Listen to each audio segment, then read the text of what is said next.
자, 오늘 우리에게 주시는 하나님 말씀을 우리가 함께 받겠는데요. 오늘은 시편 말씀으로 들어가겠는데 말씀이 약간 길긴 합니다. 시편 1절에서 18절까지 말씀을 우리가 함께 받도록 하겠습니다.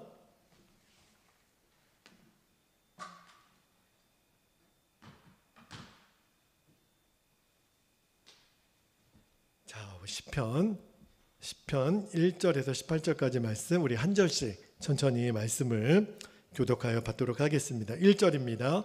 여호와여 어찌하여 멀리 서시며 어찌하여 환난 때에 숨으시나이까. 악한 자가 교만하여 가련한 자를 심히 압박하오니 그들이 자기가 베푼 꾀에 빠지게 하소서. 3절 악인은 그의 마음에 욕심을 자랑하며 탐욕을 부리는 자는 여호와를 배반하여 멸시하나이다.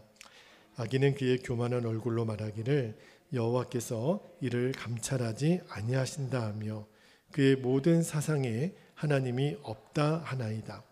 그의 길은 언제든지 견고하고 주의 심판은 높아서 그에게 미치지 못하오니 그는 그의 모든 대적들을 멸시하며 그의 마음에 이르기를 나는 흔들리지 아니하며 대대로 환난을 당하지 아니하리라 하나이다. 7절 그의 입에는 저주와 거짓과 포악이 충만하며 그의 혀 밑에는 잔해와 죄악이 있나이다. 그의 마음 구석진 곳에 앉으며 그 은밀한 곳에서 무죄한 자를 죽이며 그의 눈은 가련한 자를 엿보나이다. 9절 사자가 자기의 굴에 엎드린 같이 그가 은밀한 곳에 엎드려 가난한 자를 잡으려고 기다리며 자기 그물을 끌어당겨 가련한 자를 잡나이다. 그가 굽으려 엎드리니 그의 포악으로 말미암아 가련한 자들이 넘어지나이다. 11절 그가 그의 마음이 이르기를 하나님이 잊으셨고 그의 얼굴을 가리셨으니 영원히 보지 아니하시리라 하나이다. 여호와여 일어나옵소서. 하나님이여 손을 두옵소서. 가난한 자들을 잊지 마옵소서. 어찌하여 악인이 하나님을 멸시하여 그의 마음에 이르기를 주는 감찰하지 아니하리라 하나이까. 주께서는 보셨나이다. 주는 재앙과 원한을 감찰하시고 주의 손으로 갚으려 하시오니 외로운 자가 주를 의지하나이다. 주는 벌써부터 고아를 도우시는 이시인. 악인의 팔을 꺾으소서. 악한 자의 악을 더 이상 찾아낼 수 없을 때까지 찾으소서. 여호와께서는 영원 무궁하도록 왕이시니 이방 나라들이 주의 땅에서 멸망하였나이다. 여호와여 주는 겸손한 자의 소원을 들으셨사오니 그들의 마음을 준비하시며 귀를 기울여 들으시고 고아와 압제당하는 자를 위하여 심판하사 세상에 속한 자가 다시는 위협하지 못하게 하시리이다. 아멘. 하나님 말씀입니다. 이제 우리가 수요 저녁 예배 때마다 시편 말씀을 한 편씩 우리가 이제 말씀을 강해하고 있는데요. 벌써 10번째 시간이 됐습니다. 시편 말씀을 가지고 오늘 설교 제목이 환난보다 더 큰 믿음을 준비하라는 제목으로 말씀을 나눌게요. 그 어느 병원의 게시판에 누가 이런 글을 써서 붙였답니다. 어떤 글을 게시판에 붙였냐면 전갈에 물렸던 분이 하루 만에 나아서 퇴원하였습니다. 여러분 전갈이 되게 무섭잖아요. 근데 물린 지 하루 만에 퇴원을 했대요. 누가 또 붙였습니다. 뱀에 물렸던 환자가 이 병원에서 치료받고 3일 만에 완쾌되어 퇴원했습니다. 그 다음 날 세 번째 게시물이 그 게시판에 붙여졌는데 이런 글이 붙여졌어요. 개에게 물린 사람이 조만간 퇴원할 것 같습니다. 근데 다음에 또 이런 글이 붙어 있더래요. 사람에게 물린 사람이 들어왔는데 아무리 치료해도 회복할 기미가 보이지 않습니다. 이렇게 이제 게시판에 써 있더래요. 여러분 설마 사람이 사람을 물겠어요? 그죠? 이게 무슨 말이냐면 사람의 말이 전갈이나 뱀이나 개보다 더 무섭다라는 것을 풍자한 글이죠. 그러니까 사람의 말이 어떤 때는 얼마나 두렵고 무섭습니까? 오늘 우리가 읽었던 이 시편 말씀에 하나님을 대적하는, 소위 말하는 세상의 권력자들이 무시무시한 폭언을 해요. 어떤 폭언을 하냐면, 자, 4절 말씀을 제가 다시 한번 읽어드릴게요. 4절에 보면 악인은 그의 교만한 얼굴로 말하기를 여호와께서 이를 감찰하지 아니하신다 하며 그의 모든 사상에 하나님은 없다나이다, 이렇게 말을 한다는 거예요. 여러분 주변에도 소위 힘을 갖고 있는 사람 중에, 영향력을 가지고 있는 사람 중에 우리는 하나님을 믿잖아요. 그런데 우리 앞에서 대놓고 하나님이 어디 계셔? 하나님이 있으면 나와보라 그래? 하나님을 없는 존재로 그렇게 대적하는 사람들의 이야기를 들릴 때가 있죠. 얼마나 무서운 폭언이에요. 그리고 가장 두려운 거짓말이죠. 하나님이 어떻게 안 계세요? 하나님은 분명히 계시죠. 자, 7절에도요. 이 악인의 폭언이 계속되는데, 자, 7절 말씀 볼게요. 그의 입에는 저주와 거짓과 포악이 충만하며 그의 혀 밑에는 잔해와 죄악이 있나이다. 그랬어요. 여러분, 우리가요, 사람이 어떤 사람인 줄 알려면 그가 하는 말을 잘 들어보면 그 사람이 어떤 사람인지 금방 드러나잖아요. 그런데 이 4절과 7절 말씀을 함부로 내뱉을 수 있는 사람은 왜 무섭냐면, 이렇게 말하는 사람들은요, 죄 짓는 것도 눈 하나 깜짝 안 하고 죄를 짓습니다. 왜냐하면 죄를 지어도 심판할 대상이 없으니까. 하나님을 믿지 않는 사람들은 정말 무서운 사람이 되고 맙니다. 그래서 이어지는 이 8절에서 11절까지 말씀을 보면요, 이 폭언을 하는 사람들의 그 무서운 죄악에 대해서 오늘 다윗이 이렇게 표현을 합니다. 8절부터 11절 말씀을 좀 다시 한번 읽어드릴게요. 이제 막 무서운 폭언을 하는 사람들이 어떤 죄를 짓냐면, 8절에 그가 마을 구석진 곳에 앉으며 그 은밀한 곳에서 무죄한 자를 죽이며, 살인죄를 저지르는 거죠. 그의 눈은 가련한 자를 엿보나이다. 힘약한 사람들을 강탈하는 거예요. 9절도 보세요. 사자가 자기의 굴에 엎드린 같이 그가 은밀한 곳에 엎드려 가련한 자를 잡으려고 기다리며 자기 그물을 끌어당겨 가련한 자를 잡나이다. 소위 말해서 힘 있는 자들이 힘없는 사람들을 강탈하는 일이죠. 10절도 한번 보세요. 그가 구풀에 엎드리니 그의 포악으로 말미암아 가련한 자들이 넘어지나이다. 11절에 그가 그의 마음에 이르기를 하나님이 잊으셨고 그의 얼굴을 가리셨으니 영원히 보지 아니하시리라 하나이다. 여러분, 도대체 사람이 얼마나 악해질 수 있을까요? 사람이라는 존재가 어디까지 악해질 수 있을까요? 그리고 도대체 어떤 사람이길래 이렇게 약해질 수 있을까? 그런데 그 악한 사람들의 마음의 뿌리를 잘 찾아보면 그의 마음에 하나님이 없어요. 자, 4절 말씀에 그 중간 부분에 보면 4절, 그의 모든 사상에, 그의 마음 속에는 누가 없다? 하나님이 없다 하나이다. 그러니까 무서울 게 없는 거죠. 하나님을 인정하지 않는 사람은요, 소위 말해서 눈에 뵈는 게 없는 거예요. 이런 사람이 무서운 사람이에요. 이런 사람이 성경이 말하는 악한 자고 망하는 자죠. 그런데 이 4절 말씀과 더불어서 하나님이 없다라고 말하는 이 사람들의 마음의 중심에 또 어떠한 생각이 있느냐면, 자, 6절 말씀 보세요. 6절에 보면 악한 자입니다. 그의 마음에 이르기를 나는 흔들리지 아니하며 대대로 환난을 당하지 아니하리라. 지금 교만이 하늘 끝까지 있는 거예요. 나는 안전할 거다라는 거죠. 11절도 한번 볼게요. 그가 그의 마음에 이르기를 하나님이 잊으셨고 그의 얼굴을 가리셨으니 영원히 보지 아니하시리라. 와, 정말 눈에 뵈는 게 없는 사람이에요. 자, 그렇다면 이제 여러분에게 묻겠습니다. 이렇게 포악한 말을 하는 사람들, 정말 죄를 밥 먹듯이 짓는 사람들에게는 마음에 하나님을 인정하지 않거든요. 여러분에게 묻습니다.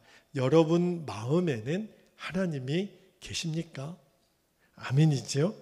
여러분, 정말 여러분의 마음과 생각 속에는 하나님이 계시나요? 우리 주변에 하나님을 믿지 않고 인정하지 않는 사람 중에 강력한 영향력을 끼치는 사람이 있죠. 예를 들어 우리가 동창회를 갔다고 한번 해보세요. 그런데 예수 안 믿는, 소위 말해서 세상에서 잘 나가는 어떤 중소기업 사장 친구가 막 술자리에서 하나님은 없어, 오늘 음식값 내가 다 낼 거야, 그렇게 얘기할 때 여러분이 그 자리에 있다고 한다면 여러분은 오늘 밥값 다 내고 사장이고 지금 분위기를 완전히 장악한 그 친구 앞에서 이렇게 말할 수 있겠습니까? 아니, 하나님은 살아계셔. 지금도 내 안에 계시고 우리를 다 지켜보고 계셔. 여러분 이렇게 말할 수 있을까요? 여러분 마음에는, 여러분의 생각에는 하나님이 분명히 계십니까? 근데 오늘 말씀에 이 시편을 썼던 다윗도요, 이 하나님에 대한 확신을 다윗이 얼마나 가지고 있었겠어요. 그런데도 그 확신이 흔들릴 때가 있단 말이에요. 왜냐하면 주변에 그렇게 폭군 같은 사람이 늑달같이 달려들어서 하나님 없다니까, 너 네 밥값은 네가 내. 만약에 이렇게 나오면 여러분 어떻게 하실 거예요? 밥값 내가 되더라도 하나님은 계셔. 여러분 이렇게 말할 준비가 되어 계십니까?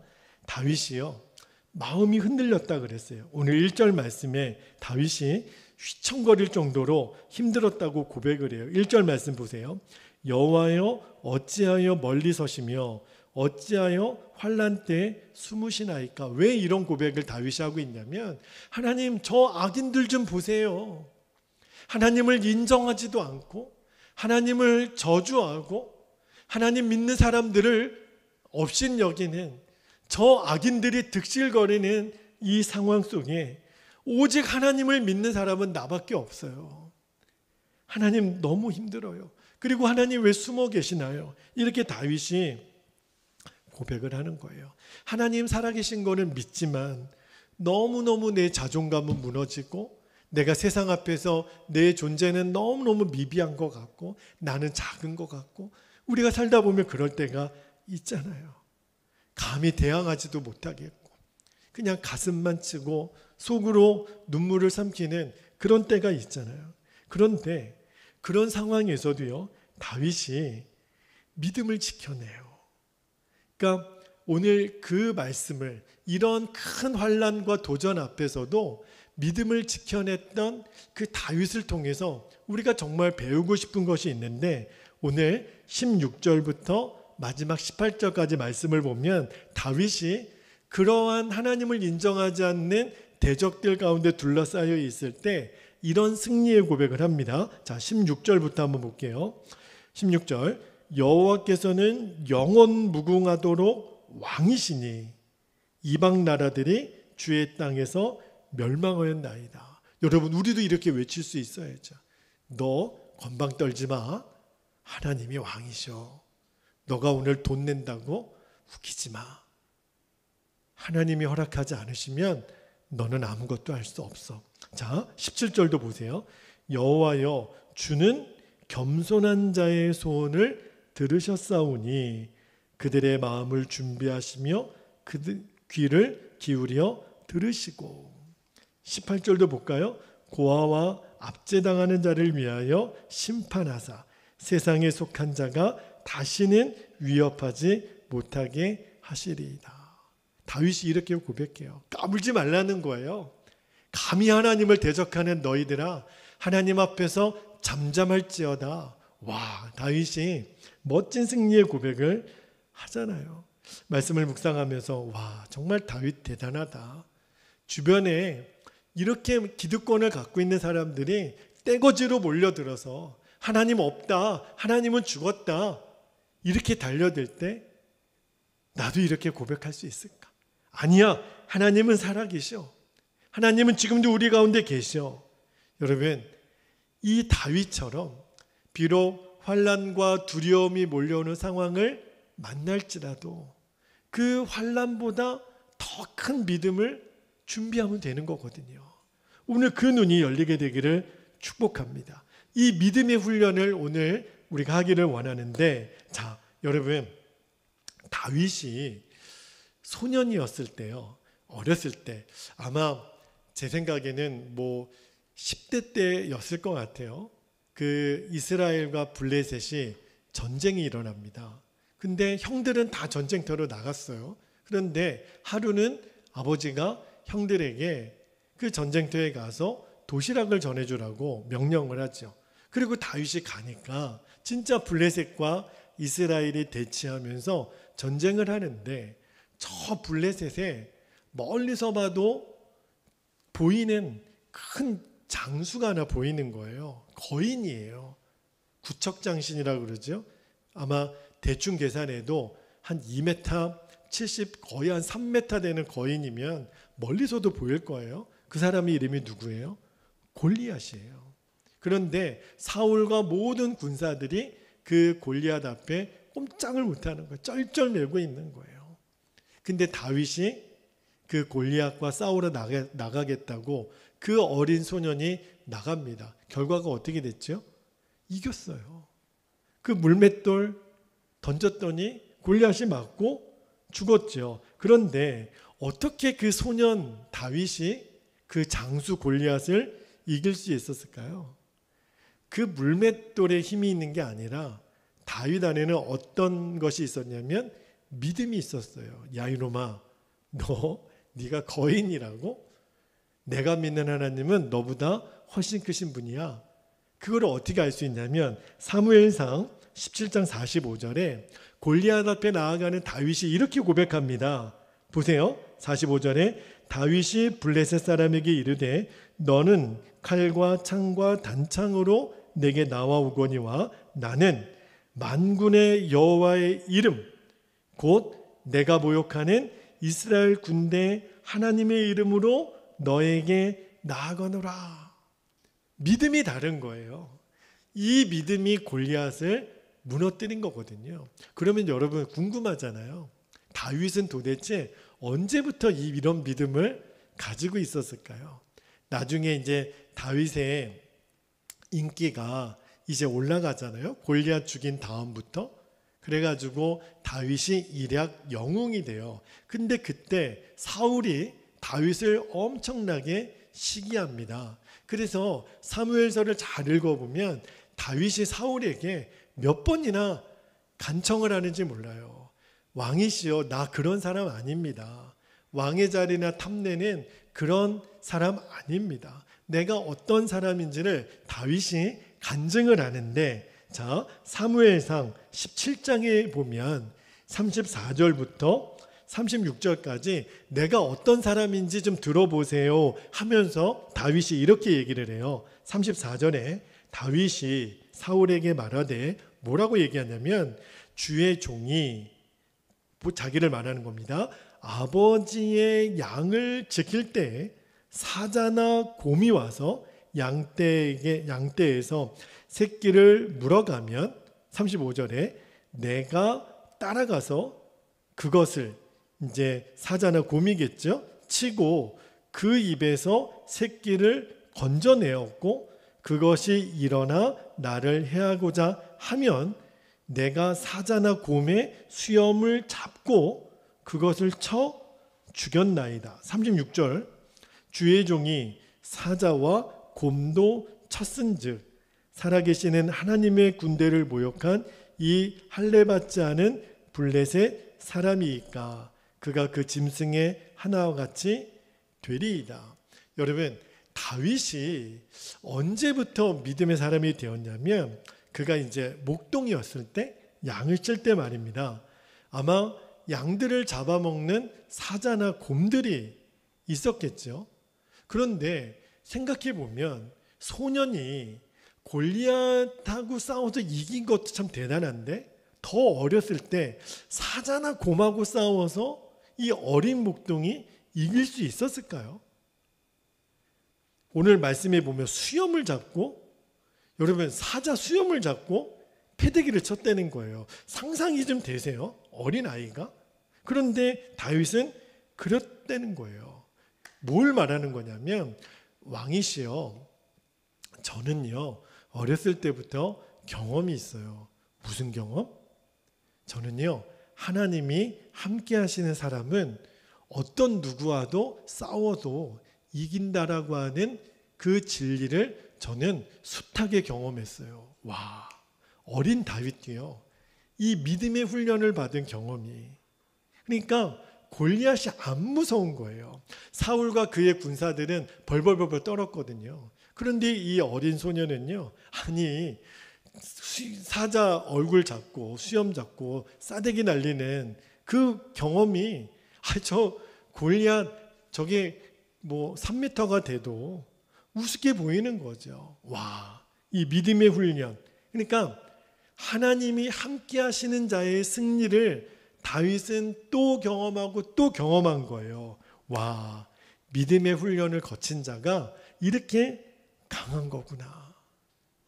그래서 다윗이 오늘 그렇게 하나님은 없다라고 하는 주변에 대적들이 득실득실한 곳에서도 너희들 조용히 해. 하나님 다 듣고 계셔. 하나님 살아계신다. 와, 이렇게 고백하는 거예요. 왜요? 믿음의 훈련이 그만큼 다윗에게 하나님 살아계시는 것이 너무 믿어지니까 사자나 곰, 골리앗 아무것도 아닌 거죠.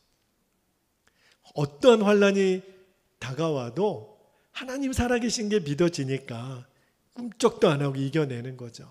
여러분, 루마니아에 우리나라로 치면 그 주기철 목사님이나 손양원 목사님 같은 그 리차드 범브란트라고 하는 목사님이 계세요. 근데 그가 그 루마니아 그 공산당들에 의해서 1948년입니다. 꽤 오래전 이야기인데 이제 공산당에 의해서 붙잡혀요.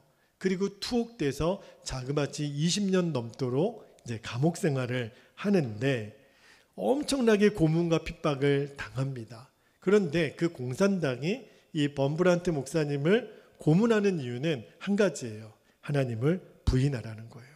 주기철 목사님도 끝까지 신사참배 거절했잖아요. 오늘이 마침 3.1절이죠.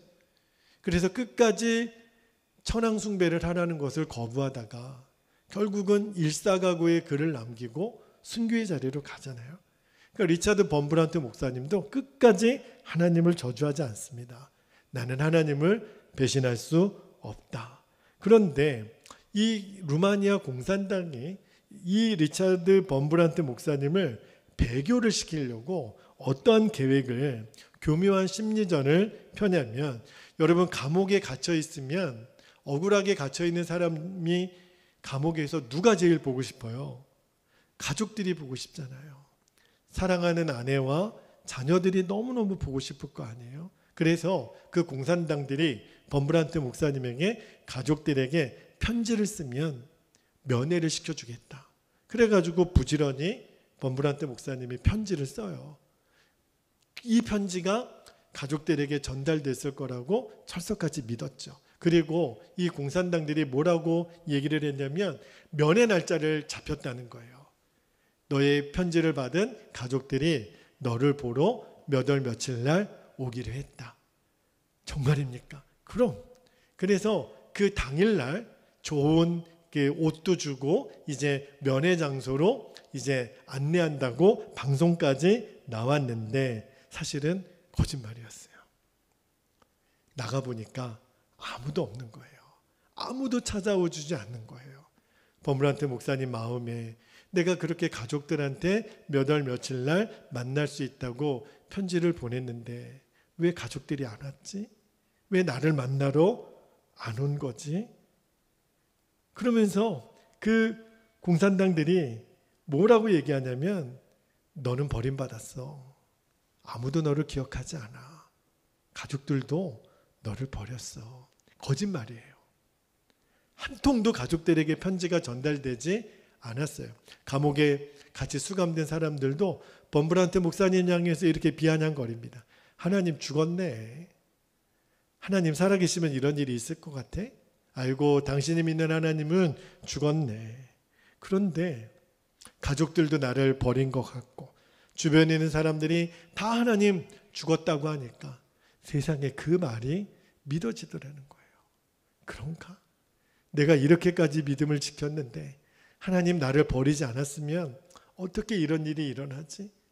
그 하나님은 죽었다라는 말이 너무 자기 마음에 믿어지더라는 거예요.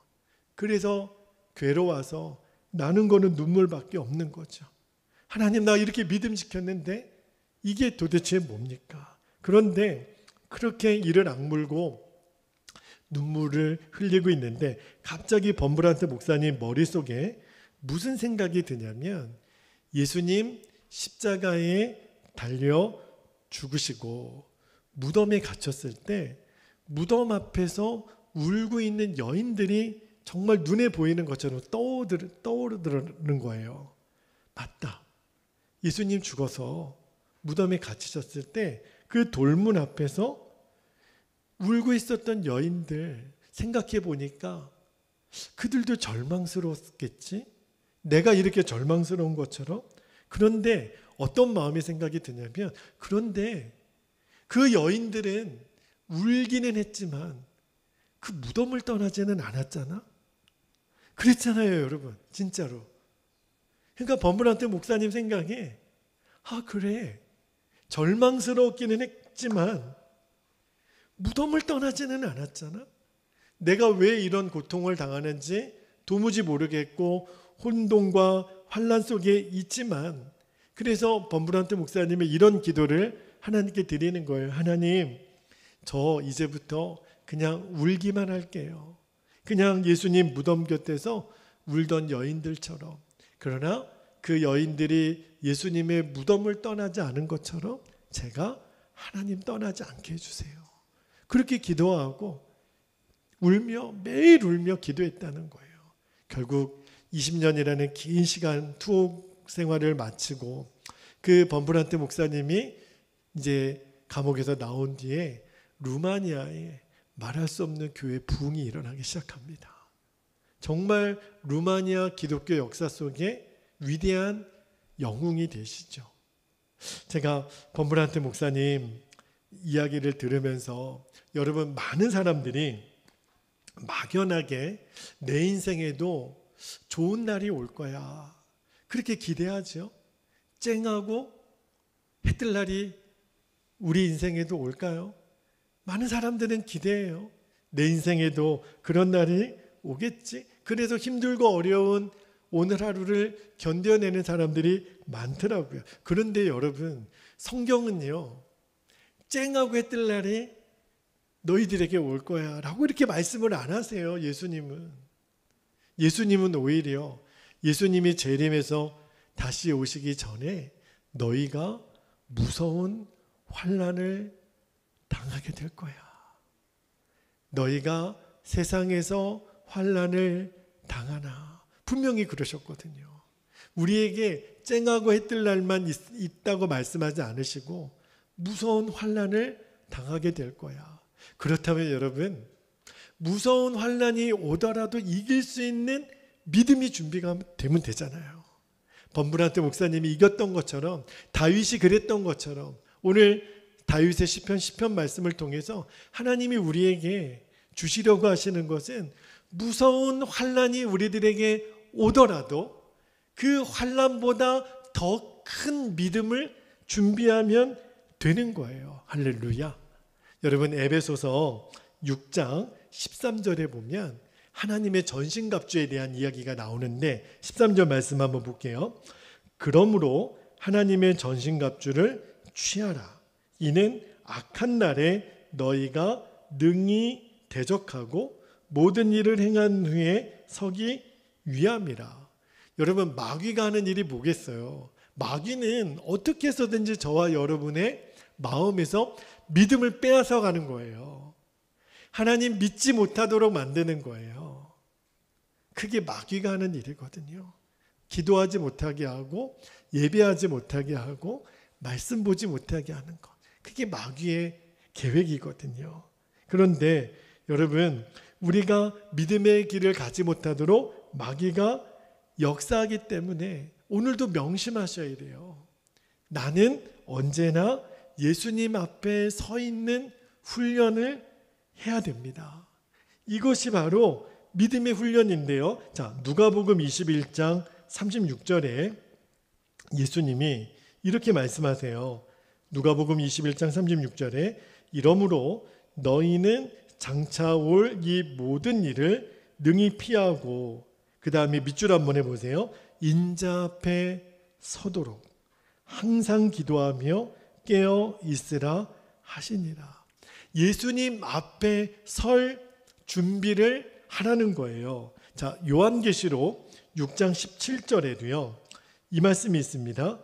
그들의 진노의 큰 날이 이르렀으니 누가 능히 서리요. 이 앞뒤 전후 맥락을 보면 예수님 앞에 서야 된 준비를 하라는 말씀이 쭉 이어 나오는데, 제가 아까 기도할 때 그런 기도를 드렸어요. 여러분, 오늘 예배 마치고 저 문을 열고 딱 나아가는데 예수님이 구름 타고 재림하신다면 여러분 어떠실 것 같아요? 너무 좋죠? 그런데 여러분, 만약에 내가 은밀한 죄를 짓고 있는 시간에, 내가 있어서는 안 될 자리에, 내가 해서는 안 될 말과 행동을 하는 자리에 갑자기 예수님이 재림하시면 얼마나 민망하겠어요.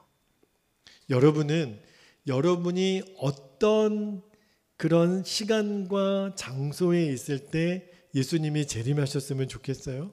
저는요, 기도할 때 예수님 오셨으면 좋겠어요. 그죠? 그럼 얼마나 영광스럽겠어요. 그죠? 여러분, 술집에서 예수님 맞으면 그 민망해서 예수님 앞에 어떻게 서겠어요? 오락실 앞에서 예수님 맞이하면 정말 쥐구멍이라도 들어가는 거 아니에요? 예수님 앞에 설 준비를 날마다 해야 됩니다. 그게 믿음이에요. 그게 믿음의 훈련인 거예요. 매 순간 예수님 앞에 설 준비. 그지요? 그래서 여러분, 지금 우리들도 다윗처럼 말할 수 없는 고난, 환난을 당할 때 절대 불평하면 안 돼요. 왜 나만 겪는 고난이냐고 원망하면 안 돼요. 왜냐하면 지금은 훈련 기간이니까. 제가요, 군대를 가보니까 군대에 가면 처음에 6주 동안 군사훈련을 시켜요. 대한민국의 건강한 남자라면 무조건 6주 동안 훈련을 받는데, 그냥 머리 빡빡 깎고 정말 어리버리 아무것도 못하는 그 군인들이 처음에 들어가서 신병훈련소에서 6주 동안 훈련을 받으면요, 그래도 나름 멋있어요. 그런데 이 6주 동안은요, 그 중대장도 있고 하사관들도 있고 조교들도 있잖아요. 물론 우리가 실전 연습을 하기는 해요. 사격 훈련도 하고 뭐 수류탄도 한번 던져보고 하는데, 근데 이 훈련소 기간 내에 있는 동안은요, 그 장교들, 그 중대장들이 얼마나 이 훈련병들을 한 명 한 명을 예의주시하며 보호하는지 몰라요. 왜냐하면 훈련병이니까. 나중에 이제 자대 배치받고 2등병 되면은요, 아무도 안 돌봐줘요. 그런데 훈련병 시절에는 훈련 기간이니까 그렇게 보호하고 애지중지 얼마나 신경 쓰는지 몰라요. 하나님도 똑같습니다. 우리가 지금 믿음의 훈련 중에 있다 그랬잖아요. 하나님이 지금 너 몇 주 차냐? 주님 2주 차입니다. 5주차입니다. 퇴소할 때가 됐습니다. 야, 이제 5주차 때는 훈련 강도가 좀 센데 너 그래도 안 다치게 조심해라. 사격 연습할 때 확 함부로 이거 총 뒤로 겨누면 안 돼. 실제로 그러거든요. 하나님이 지금 저와 여러분은 훈련 중에 있으니까 얼마나 애지중지 지금 보호하시겠어요. 알았어요. 환난 중에 우리가 두려워할 필요가 없다는 거예요. 왜냐하면 지금은 훈련 기간이니까. 무슨 훈련이요? 믿음의 훈련. 그래서 이제 6주 시간이 지나면 부모님들이 그때 딱 보면 아들이 달라진 거예요. 와, 야 멋있다, 야 충성 그러는데, 야 뭐 지금이라도 전쟁 나가면 일당백할 것 같아요. 그죠? 그렇게 멋진 군인으로 바뀌는 거예요. 하나님이 지금 저와 여러분에게 오늘 계급장을 하나씩 붙여주시면서 훈련병, 기물련병, 마이병. 군대 생각이 나네. 네, 어쨌든 주님이 오늘 우리에게 훈련을 시켜주시는 거거든요.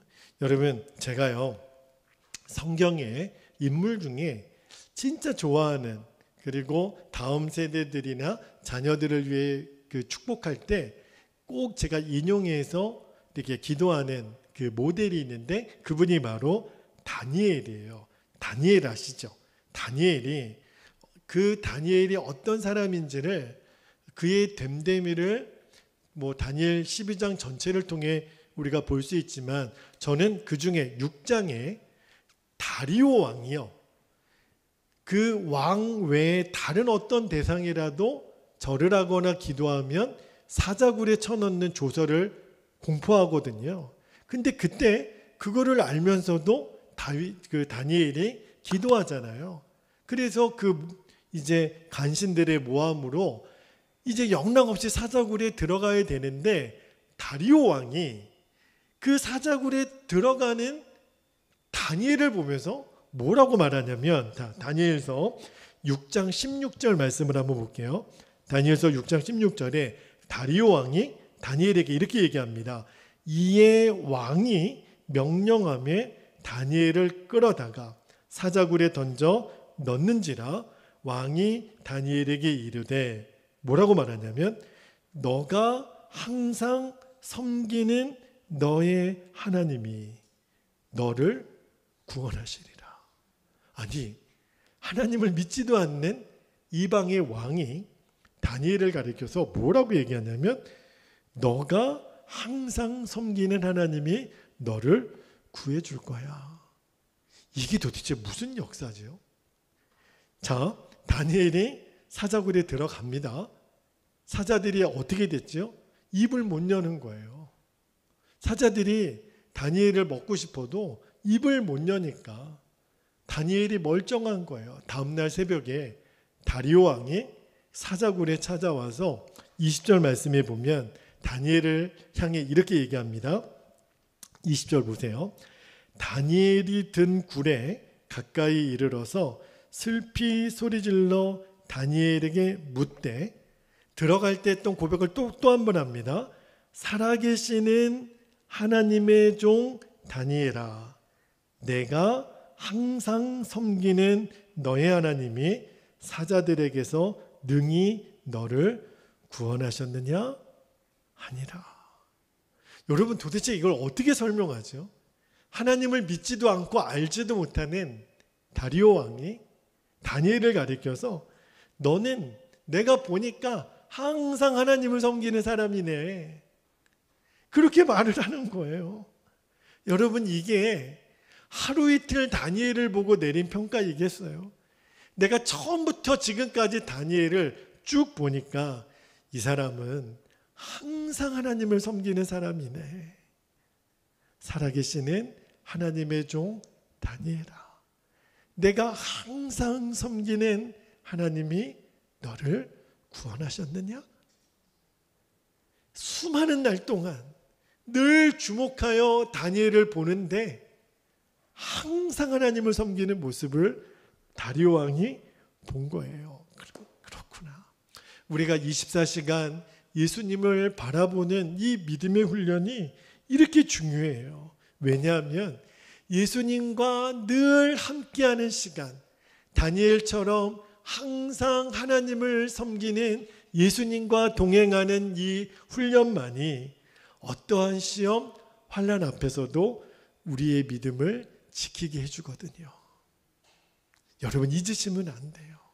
항상 하나님을 섬기는 훈련, 항상 예수님과 동행하는 믿음의 훈련이 환난보다 더 큰 믿음으로 우리를 세워주는 거예요.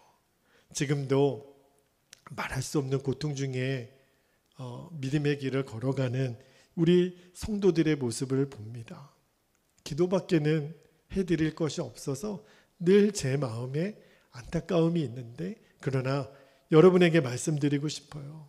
환난이 닥쳐왔을 때 도망가면 안 돼요. 그리고 울고만 있으면 안 돼요. 어려움이 올 때 지금은 예수님을 바라볼 때예요. 지금은 하나님을 잠잠히 바라보는 시간이에요. 여러분, 단언컨대 환난은요 우리에게 끊임없이 찾아올 거예요. 그러나 여러분 겁낼 것이 없습니다. 왜냐하면 하나님이 그 환난보다 더 큰 믿음을 우리에게 주실 거니까. 환난이 와도 겁낼 필요가 없어요. 환난을 이겨낼 믿음의 크기가 크면 되는 거거든요. 여러분, 로마서 8장 28절에 제가 너무너무 좋아하는 말씀, 우리가 알거니와 하나님을 사랑하는 자, 곧 그의 뜻대로 부르심을 입은 자들에게는 모든 것이 합력하여 뭐 한다고요? 선을 이루느니라. 모든 것이라 그랬어요. 모든 것. 지금 내 머릿속으로는 이해가 되지 않는 이 모든 상황이 합력해서 선을 이루신대요. 여러분, 도대체 믿음이 뭘까요? 믿음? 우리가 교회에 오면 믿음 그러는데 믿음이 뭐겠어요? 항상 내 마음에 하나님을 생각하는 거예요. 그게 믿음이에요. 내 마음속에 하나님이 생각나는 거, 이게 얼마나 놀라운 일인지 몰라요.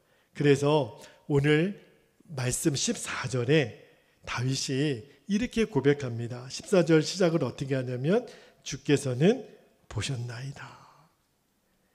다윗이 보기에 사방에 도무지 하나님이 살아계시다라고 하는 증거가 보이지 않는 그 깜깜한 상황에서도 다윗은 마음에 누가 생각이 났어요? 하나님이 생각난 거예요. 범브란트 목사님이 하나님을 생각해낸 것처럼. 그러니까 다윗이 뭐라고 그래요? 하나님이 보고 계시잖아. 그러면 된 거예요. 이게 믿음이에요. 여러분, 하나님이 나를 보고 계시잖아. 이게 믿음인 거예요.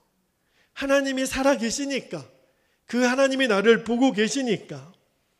여러분, 24시간 주를 바라보라는 말은요, 24시간이라고 하는 물리적인 시간만을 말하는 게 아니에요.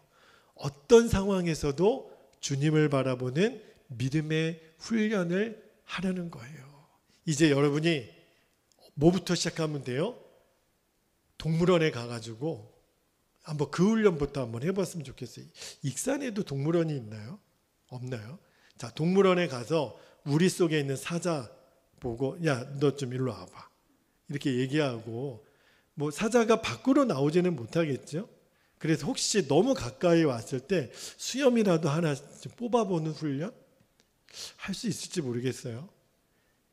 자, 이제는 다윗처럼, 제가 왜 이 비유를 드냐면 사실은 그렇게는 좀 어렵겠죠. 그런데 이제 사자의 수염을 뽑는 훈련처럼 어떠한 일을 이제 믿음으로 도전해 보는 거예요.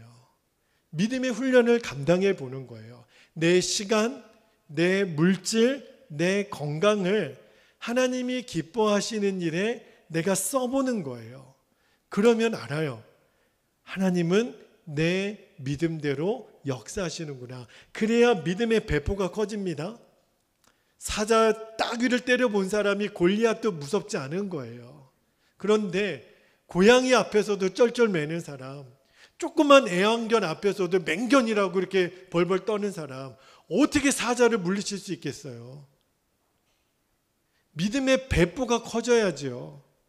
그래야 골리앗 앞에서도 야, 이 자식아 너 와봐. 돌 하나, 골리앗이 크면 더 좋다니까요. 아무렇게나 던져도 맞잖아요. 하도 큰 놈이니까.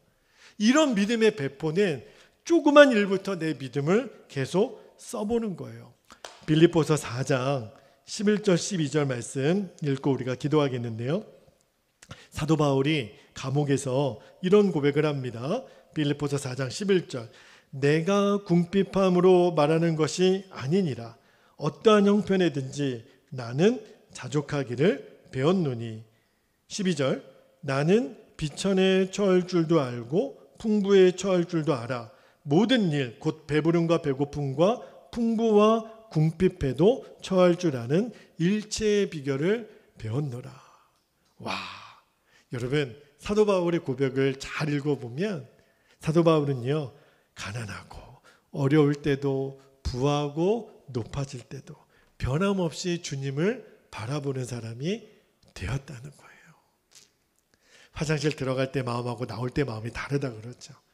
힘들면 주님을 찾지만 내가 평안하면 주님을 안 찾아요. 많은 사람들이 그럽니다. 그런데 우리는 명심하셔야 돼요. 어떤 상황에서든지 나는 주님 앞에 있습니다. 주님이 내 마음의 주인이십니다.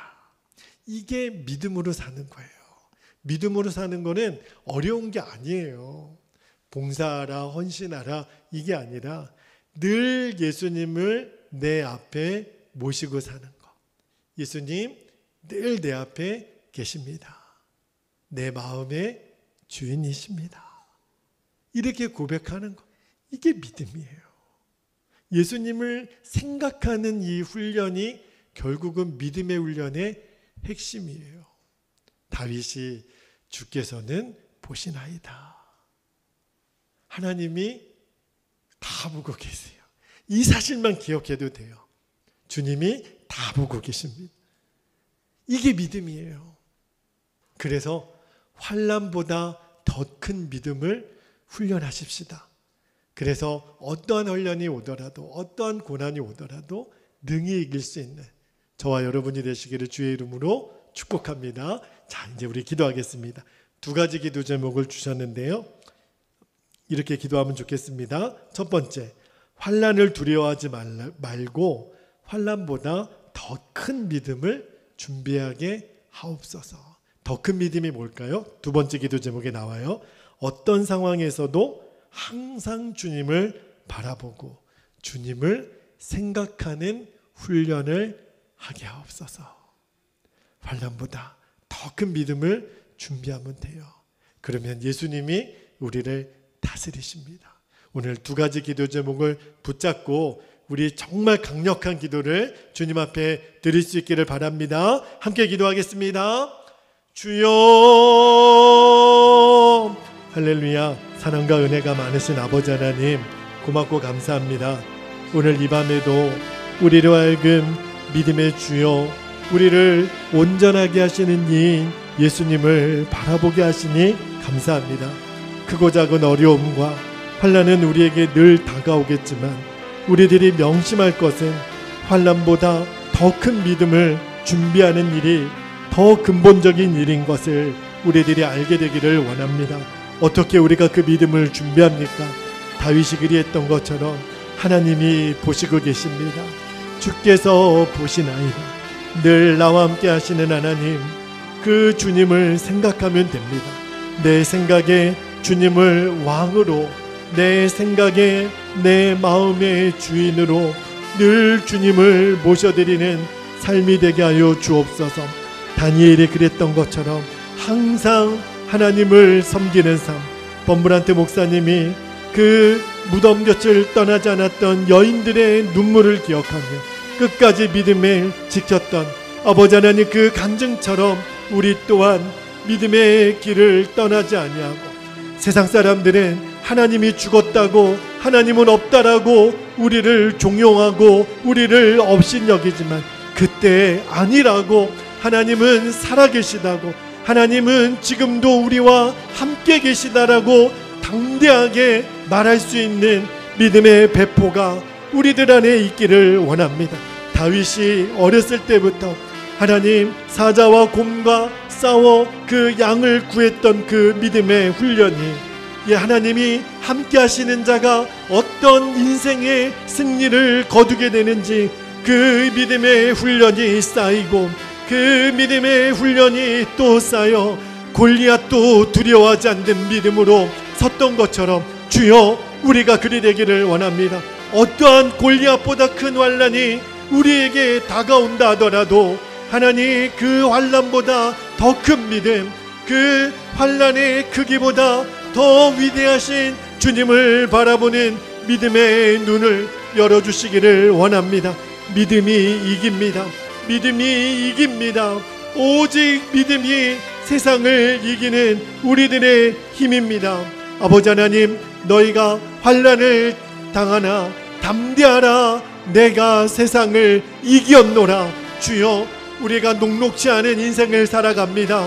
우리 주변에 아버지 하나님을 대적하고 교회를 대적하고 성도들을 무너뜨리려는 악한 자의 공격이, 마귀의 공격이 아버지 하나님 우르사자와 같이 달려든다 하더라도 하나님 그 환난보다 더 큰 믿음을 준비하면 됩니다. 그 환난보다 더 위대한 믿음을 우리들이 준비하면 됩니다.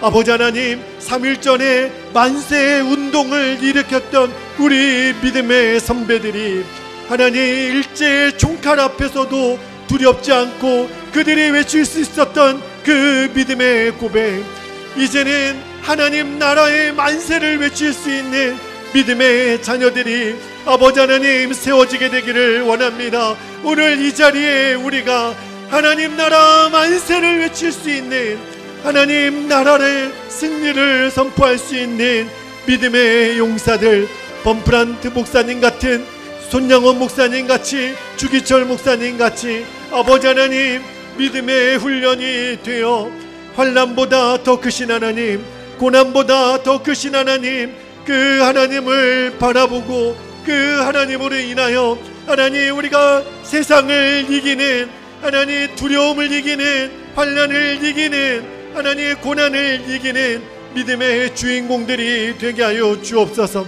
사자굴에 들어갔어도 하나님 눈 하나 깜짝하지 않았던 다니엘처럼 아버지 하나님 오히려 하나님을 믿지도 않았던 다리오가 아버지 하나님 다니엘을 향하여 살아계시는 하나님의 종 다니엘아, 너가 항상 섬기는 하나님이 너를 구원하셨느냐. 주여, 이제는 이 고백을 우리들이 듣게 되기를 원합니다. 이것이 우리가 세상에서 들을 하나님의 백성들의 받을 영광이고 상급입니다. 아버지 하나님, 살아계시는 하나님의 종으로 우리들은 나아갈 것입니다. 우리들의 가정에서, 우리들의 형제들에게, 우리의 가족들 앞에서, 하나님 우리의 이웃들 앞에서 살아계시는 하나님의 종으로 아버지 하나님 인정받는 믿음의 자녀들이 되게 하여 주시옵소서. 이 믿음의 사람들이 이 익산 땅에 일어나게 되기를 원합니다. 주여, 우리 베들교회 안에 일어나게 되기를 원합니다. 이 믿음의 사람들을 세워주십시오. 아버지 하나님, 바알에게 절하지 않았던 7,000명의 그루터기와 같은 하나님의 백성들을 하나님 엘리야에게 준비시켜 주셨던 것처럼 주여, 우리에게 그 7,000명의 하나님 용사들을 하나님 우리 베들교회 위에 보내주십시오. 일어나 하나님의 영광을 드러내는 이 익산 땅을 뒤집어 엎을 하나님의 사람들을 주여 세워주시옵소서. 주여 원하오니, 주여 원하오니 그리 되기를 원합니다. 하나님의 나라가 이 땅 가운데 임하는 일에 준비된 하나님의 자녀들, 하나님의 백성들 주여 세워주시기를 원합니다. 주여 일으켜주시기를 원합니다. 주님, 하나님의 전신갑주를 입고 날마다 날마다 주님 앞에 설 수 있는 준비가 되어지게 되기를 원합니다. 누가 능히 그 환난 앞에 설 자가 누구리요. 날마다 예수님 앞에 서는 자, 날마다 하나님을 섬기는 자, 그가 이 믿음의 훈련을 통과한 자, 그만이 하나님 앞에 설 수 있으며 예수님 앞에 설 수 있습니다. 아버지 하나님, 오늘 예배 중에 기도 중에 예수님 만날 준비가 되어져 있기를 원합니다. 주여, 우리들의 이 기도를 마치고 나갔을 때 구름 타고 오시는 예수님 만나도 하나님 두렵지 않기를 원합니다. 우리들의 남은 인생에 죄 짓는 자리에서 우리가 예수님 만나지 않게 하시고, 하나님 기도하다가 예배하다가 말씀 보다가 전도하다가 우리 예수님, 신랑 되신 예수님 만나게 하여 주옵소서. 주여, 우리들의 소원입니다. 우리가 날마다 주님 앞에 서게 되기를 원합니다. 환난보다 더 큰 믿음을 준비한 하나님의 자녀들이 되게 하여 주옵소서. 그 일을 이루실 주님을 찬양합니다. 오 아버지, 감사합니다. 오 살아계신 하나님, 감사합니다. 오 주님, 감사합니다.